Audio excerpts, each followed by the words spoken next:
জানো তোমার জন্য সব সময় আমার ভয় করে। না জানি কখনো তোমায় যেন আমি হারিয়ে ফেলি। তুমি আজ আমায় কথা দাও। কি কথা দিতে হবে? জন্মান্তরে তুমি আমায় ধরে রাখবে, কথা দাও। কথা দিলাম রায়, আমি কথা দিলাম,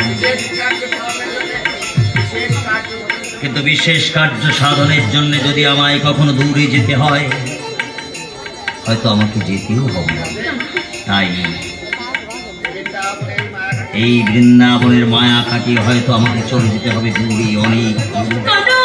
তাকে তুমি যেন কষ্ট করো না। যেখানে যত দূরেই থাকি না কেন, আমি কখনোই তোমায় ভুলব না। আর এই কথা সত্য হবে তখন যখন ভবিষ্যতের মানুষ কৃষ্ণ নামের পূর্বেই রাধা নাম স্মরণ করবে।